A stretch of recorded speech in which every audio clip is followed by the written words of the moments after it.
തദ്ദേശ തെരഞ്ഞെടുപ്പ് ആദ്യഘട്ടം വിധി എഴുതുകയാണ്. തിരുവനന്തപുരം മുതൽ എറണാകുളം വരെയുള്ള 7 ജില്ലകളിലാണ് ഇന്ന് വോട്ടെടുപ്പ് പുരോഗമിക്കുന്നത്. തദ്ദേശ തെരഞ്ഞെടുപ്പ് ആദ്യഘട്ട വോട്ടെടുപ്പിൽ ഏതാണ്ടൊരു 4 മണിക്കൂർ പിന്നിട്ട് കഴിഞ്ഞു. നമുക്ക് പല ജില്ലകളിലെയും കണക്കുകൾ നമ്മൾ പരിശോധിച്ചു. ഇനി നമ്മൾ പോകുന്നത് കൊല്ലത്തേക്കാണ്. അവിടെ നമ്മുടെ മനോജ് തയ്യാറാണ്.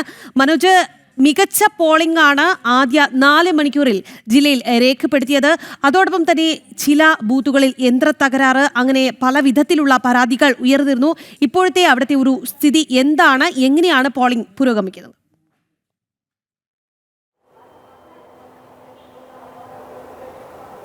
തീർച്ചയായും വോട്ടിംഗ് തുടങ്ങി 4 മണിക്കൂർ പിന്നിടുമ്പോൾ വളരെ ഒരു മികച്ച പോളിംഗ് നമുക്ക് കാണാൻ സാധിക്കും. കൊല്ലം ജില്ലയെ സംബന്ധിച്ചിടത്തോളം 11 മണിയോടുകൂടി 31% പേർ വോട്ട് ചെയ്തു എന്നുള്ളതാണ്. കോർപ്പറേഷൻ പരിധിയിൽ വരുമ്പോൾ 25% വോട്ടർമാർ ഈ പോളിംഗ് ബൂത്തിലെത്തി വോട്ട് രേഖപ്പെടുത്തിയിട്ടുണ്ട്. എന്തായാലും മണിക്കൂറുകൾ അങ്ങനെ കഴിയുകയാണ്.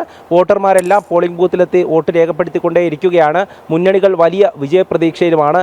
എന്തായാലും ഇന്ന് നടക്കുന്ന ഈ ഒരു തിരഞ്ഞെടുപ്പുമായി ബന്ധപ്പെട്ട് ഭരണകൂടത്തിൻ്റെ ഭാഗത്തു നിന്നും കൃത്യമായിട്ടുള്ള ഒരു നിയന്ത്രണം, അത് പോലീസിനെ വിന്യസിച്ചിട്ടായാലും അതോടൊപ്പം തന്നെ ഇലക്ഷൻ കമ്മീഷൻ്റെ ഭാഗത്തു നിന്നായാലും കൃത്യമായിട്ടുള്ള നിർദ്ദേശങ്ങളും നിയന്ത്രണങ്ങളും ഒക്കെ അങ്ങനെ തുടരുന്നുണ്ട്. പല ഭാഗത്തും ചില പ്രശ്നങ്ങൾ നിലനിന്നിരുന്നു.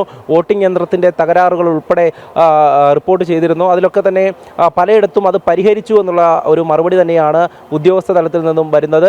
അതോടൊപ്പം വോട്ടിംഗ് യന്ത്രം മാറി നൽകുന്ന ഒരു സാഹചര്യം വരെ ഉണ്ടായി. അവിടെയും ചില പ്രതിഷേധങ്ങൾ ഉയർന്നിരുന്നു എന്നുള്ളതാണ്. അതായത് വോട്ട് ചെയ്യാനുള്ള സമയതാമസം എടുത്തു എന്നുള്ളതാണെങ്കിലും ആ തിരക്കൊക്കെ നിയന്ത്രിക്കാൻ കഴിയുന്നുണ്ട് എന്ന് തന്നെ നമുക്ക് മനസ്സിലാക്കാം. ഓരോ ബൂത്തിലും ക്രമീകരിച്ചിട്ടുള്ള ഈ വോട്ടിംഗ് കേന്ദ്രങ്ങൾ, അതിൽ എത്തുന്നവർക്കൊക്കെ സുഗമമായി വോട്ട് ചെയ്യാൻ സാധിക്കുന്നു എന്ന് തന്നെയാണ് ഇപ്പോൾ നമ്മൾ വിലയിരുത്തുന്നത്. എന്തായാലും ഈ പോളിംഗ് ശതമാനം കൂടുന്നത് അത് വലിയ ആത്മവിശ്വാസം തന്നെയാണ് ഈ മുന്നണികൾക്ക് നൽകുന്നത്. കാരണം ഓരോ ബൂത്ത് ഏജന്റുമാരും ഓരോ രാഷ്ട്രീയ കക്ഷികളുടെ ഏജന്റുമാരാണ് ഈ ബൂത്തിലിരിക്കുന്നത്. അവരൊക്കെ തന്നെ കൃത്യമായും ആ വോട്ടേഴ്സ് പട്ടികയിൽ കൃത്യമായും വരുന്നവരുടെ പേര് ടിക്കിടുന്നുണ്ട്. അതോടൊപ്പം തന്നെ അത് കൃത്യമായി രേഖപ്പെടുത്തി പുറത്തുള്ള, അതായത് മുന്നണികളുടെ തന്നെ മറ്റ് പ്രവർത്തകരിലേക്ക് അറിയിക്കുന്നുണ്ട്. അവരിൽ വലിയ ആത്മവിശ്വാസം ഉണ്ടാകുന്നുണ്ട്.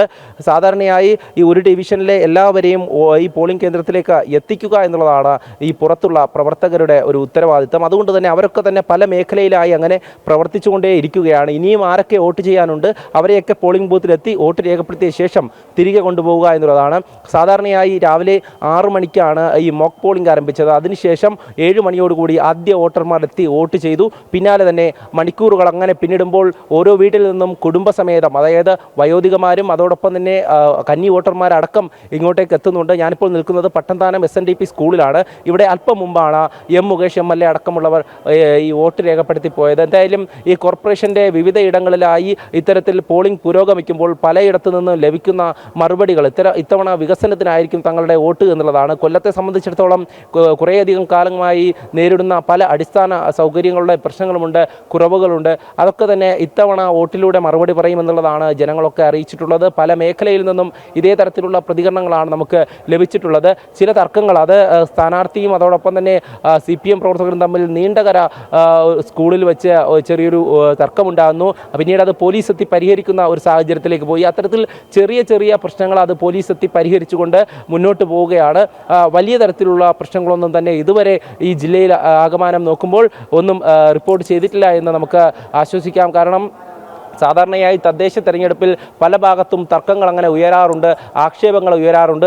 അതൊക്കെ ഈ 4 മണിക്കൂറുകൾ പിന്നിടുമ്പോൾ നമുക്ക് പൊതുവേ നോക്കിക്കഴിഞ്ഞാൽ അത് വളരെ കുറവാണ് എന്നുള്ളത് തന്നെ നമുക്ക് മനസ്സിലാക്കാം. എന്തായാലും അങ്ങനെ സുഗമമായി പോളിംഗ് മുന്നോട്ട് പോവുകയാണ്.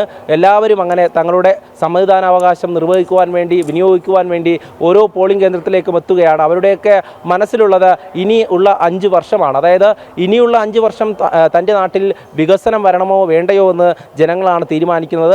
ആ വികസനത്തിന് വേണ്ടി ആരെയാണ് കൊണ്ടുവരേണ്ടത്, അല്ലെങ്കിൽ ആർക്കാണ് വോട്ട് നൽകേണ്ടതെന്ന് കൃത്യമായും അവരൊക്കെ മനസ്സിലാക്കിയാണ് ഈ പോളിംഗ് ബൂത്തിലോട്ട് എത്തുന്നത്. അതുതന്നെ മുന്നണികളെ സംബന്ധിച്ചിടത്തോളം വലിയ ആത്മവിശ്വാസം നൽകുന്നത്. അവരോരോരുത്തരും പറയുന്നത് തങ്ങൾക്ക് ഇത്തവണ ഭരണമുണ്ടാകും, അല്ലെങ്കിൽ തങ്ങൾ ഈ കോർപ്പറേഷൻ പിടിക്കും എന്നുള്ള രീതിയിലൊക്കെയാണ്. പക്ഷേ നമുക്ക് നോക്കിക്കഴിഞ്ഞാൽ കഴിഞ്ഞ കൊട്ടിക്കലാശത്തിനുൾപ്പെടെ നമ്മൾ ദൃശ്യങ്ങളിലൂടെയൊക്കെ കാണിച്ചിരുന്നു. വലിയ ആവേശം പ്രവർത്തകരിലടക്കമുണ്ടായിരുന്നു. അവരൊക്കെ തന്നെ ആത്മവിശ്വാസത്തോടു കൂടി പറയുന്നത് ഞങ്ങൾ ഇത്തവണ ഭരണത്തിലേറുമെന്നുള്ളതാണ്. കൊല്ലം കോർപ്പറേഷനിൽ ഒരു ഭരണമാറ്റം ഉണ്ടാകണമെന്ന് ആഗ്രഹിക്കുന്നവരാണ് ഏറെ പേരുമെന്ന് അവരൊക്കെ പറയുന്നുണ്ട്. എന്തായാലും ജനങ്ങളാണ് ഇതിന് വിധി എഴുതുന്നത്. ജനങ്ങൾ ഇന്ന് വിധി എഴുതുമ്പോഴും കൃത്യമായ കണക്കുകൂട്ടലുകൾ അത് മുന്നണികൾക്കുണ്ടാകും. മുന്നണികൾ കൃത്യമായും ഇന്ന് എത്ര വോട്ട് രേഖപ്പെടുത്തി, അതിൽ തങ്ങളുടെ പാനൽ വോട്ട് എത്രയാണ്, നിഷ്പക്ഷ വോട്ട് എത്രയാണ്, അത് കൃത്യമായും അത് വ്യവസ്ഥാപിതമായി പഠിച്ചുകൊണ്ട് തന്നെ അവരൊക്കെ ഒരു കണക്കുകൂട്ടലുണ്ടാവും. അതിൽ തന്നെ അവർക്ക് മനസ്സിലാകും കോർപ്പറേഷനിൽ അല്ലെങ്കിൽ ജില്ലാ പരിധിയിലുള്ള പഞ്ചായത്തുകളിൽ എത്രയിടങ്ങളിൽ സീറ്റ് പിടിക്കും, എത്ര സീറ്റ് പിടിക്കുമെന്നുള്ളത് ഇന്ന് വൈകുന്നേരത്തോടുകൂടി തന്നെ അവരൊരു കണക്കുകൂട്ടലുണ്ടാകും.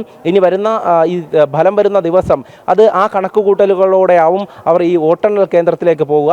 വോട്ടെണ്ണൽ കേന്ദ്രത്തിലേക്ക് പോകുമ്പോൾ അവിടെ ഓരോ EVM മെഷീനിൽ നിന്നും കൃത്യമായിട്ടുള്ള വോട്ടിൻ്റെ കണക്കുകൾ പുറത്തേക്ക് അറിയുമ്പോഴാണ് വലിയ തരത്തിലുള്ള ഒരു ആവേശം പ്രവർത്തകരിലൊക്കെ നമുക്ക് കാണാൻ സാധിക്കുക. എന്തായാലും നാട്ടുകാർ ഒന്നടങ്കം തന്നെ വോട്ട് രേഖപ്പെടുത്തി മടങ്ങുന്ന ദൃശ്യങ്ങളാണ് നമ്മൾ കാണുന്നത്. അങ്ങനെ തന്നെ പട്ടന്താനം SNDP സ്കൂളിലും വോട്ടിംഗ് പുരോഗമിക്കുന്നുണ്ട്. കേരളത്തിൻ്റെ ആകെ മുഖച്ഛായ മാറ്റുന്ന ദിനങ്ങളാണ് ഇന്നും നാളെയും ഒക്കെ. അതുകൊണ്ട് തന്നെ ഈ തദ്ദേശ തെരഞ്ഞെടുപ്പിനെ സംബന്ധിച്ചിടത്തോളം ഏറെ സാധാരണക്കാർക്ക് അവരുടേതായിട്ടുള്ള അവകാശങ്ങൾ നിർവഹിക്കുമ്പോൾ, അതായത് അവരുടെ ആവശ്യങ്ങൾക്കായി അവരുടെ അവകാശം അവർ അവിടെയുള്ള ജനപ്രതിനിധിയെ കൊണ്ടുവരുന്നതിനായി കൊടുക്കുകയാണ്. അവർ തിരഞ്ഞെടുക്കുന്ന ആളാകണം അവരുടെ നാട്ടിലെ ജനപ്രതിനിധി എന്നുള്ളതാണ്.